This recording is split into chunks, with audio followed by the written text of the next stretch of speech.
ഇവൻ ഇതുവരെ എഴുന്നേറ്റില്ലട്ടോ. നിനക്ക് നിന്റെ കാര്യം നോക്കിയാ പോരെ, അതിനിടയ്ക്ക് എന്തിനാ എനിക്ക് പാറ വെക്കുന്നത്?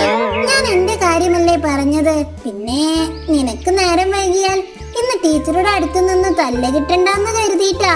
ഇതുവരെ എഴുന്നേറ്റില്ലേ? അമ്മ വന്നാൽ നല്ല തല്ല് കിട്ടും കേട്ടോ. വേഗം എഴുന്നേറ്റ് സ്കൂളിൽ പോകാൻ നോക്കിക്കേ.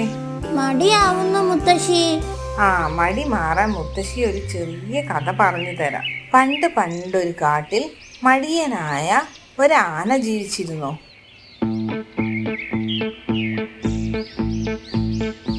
മഹാമടിയനായിരുന്നു ആന. കാണാൻ വലിപ്പമുണ്ടെങ്കിലും മനസ്സ് തീരെ ചെറുതായിരുന്നു. ഇവിടെ വന്നേ, ചോദിക്കട്ടെ. എന്താ ചേട്ടാ? എന്താടാ നിന്റെ സഞ്ചിയിൽ?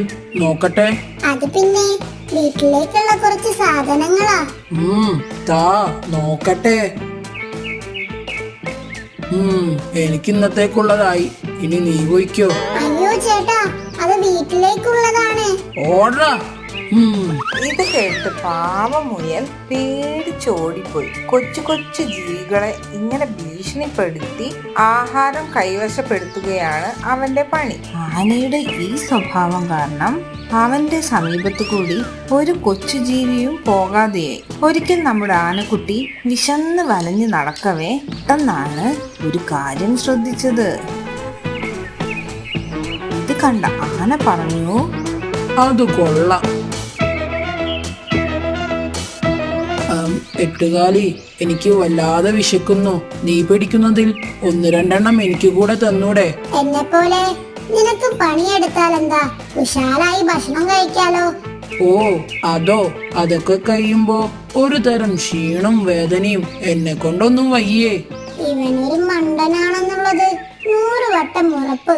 ഇന്ന് ഇവനെ ഒരു പാഠം പഠിപ്പിക്കണം. എനിക്കൊരു മന്ത്രം അറിയാം, നീ കേട്ടിട്ടുണ്ടോന്നറിയില്ല. എത്ര പണിയെടുത്താലും നമുക്ക് ക്ഷീണവും വേദനയും ഒന്നും തോന്നില്ല. ഏറ്റവും അടുത്ത് നിൽക്കുന്നതാരോ അവർക്കാണ് അത് അനുഭവപ്പെടുക. അങ്ങനെ ഒരു മന്ത്രമുണ്ടല്ലേ? എനിക്കൊന്ന് പഠിപ്പിച്ചു തരോ? പിന്നെന്താ, പക്ഷെ ഒരു വ്യവസ്ഥയുണ്ട്.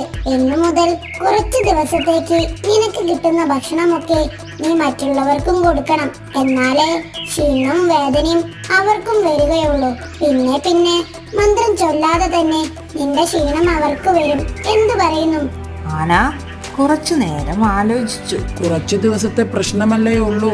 മന്ത്രം പഠിച്ചു കഴിഞ്ഞാൽ എക്കാലവും സുഖം. ഓക്കേ, ശരി. എങ്കിൽ പുഴക്കരയിൽ പോയി ആദ്യം മീൻ പിടിക്ക്. എന്ത് ജോലി ചെയ്യുമ്പോഴും ഈ മന്ത്രം ചൊല്ലിയാൽ മതി. ചച്ചുടു ചുച്ചുടു പിച്ചുടു കുച്ചുടു തക്കുടു തക്കുടു 1 2 3. മന്ത്രവും പഠിച്ച് ആനക്കുട്ടൻ വേഗം ചൂണ്ടയെടുക്കാൻ വീട്ടിലേക്ക് പുറപ്പെട്ടു. വീട്ടിൽ പോയി ചൂണ്ടയും എടുത്ത് പുഴക്കരയിലേക്ക് നടന്നു.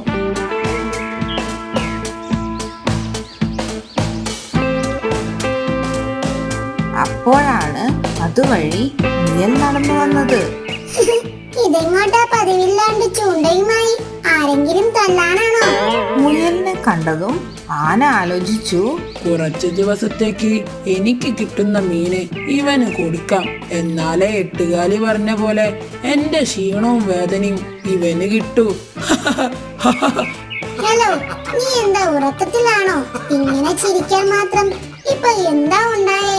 ഹോയ്, ഇങ്ങു വാ, ഞാൻ നിനക്ക് കുറച്ച് മീൻ പിടിച്ചു തരാം. ഇത് കേട്ടതും മുയൽ നുണച്ചിറക്കി. മീനോ? ഹേയ്, അതിന് നിനക്ക് മീൻ പിടിക്കാനൊക്കെ അറിയുമോ? പിന്നെ അതൊക്കെ അറിയാം. ഒരു മന്ത്രമുണ്ട്, അത് ചൊല്ലിയാൽ ചൂണ്ടയിൽ കൊത്താത്ത ഏത് മീനും കൊത്തും. ഓ പിന്നെ ഉളവടിക്കാതെ. ഒന്നുമില്ലേലും ജനിച്ചപ്പോ തൊട്ട് ഞാൻ നിന്നെ കാണുന്നതല്ലേ. ഞാനിതുവരെ നീ മീൻ പിടിക്കുന്നത് കണ്ടിട്ടില്ല. എന്നാൽ വാ, കാണിച്ചു തരാം.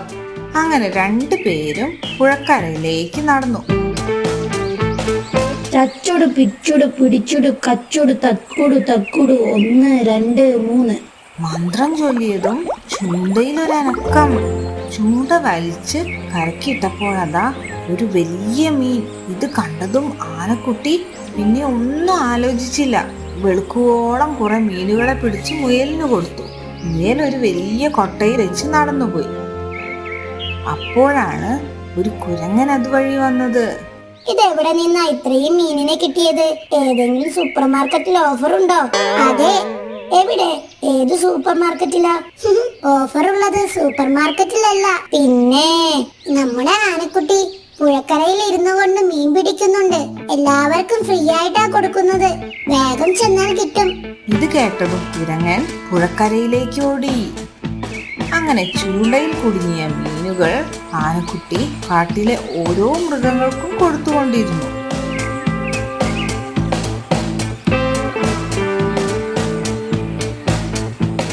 പക്ഷെ നമ്മുടെ ആനക്കുട്ടിക്ക് കുറച്ചു കഴിഞ്ഞപ്പോൾ ക്ഷീണവും ഉറക്കവും വരാൻ തുടങ്ങി. ഇതറിഞ്ഞ ആനക്കുട്ടിക്ക് ദേഷ്യം വന്നു.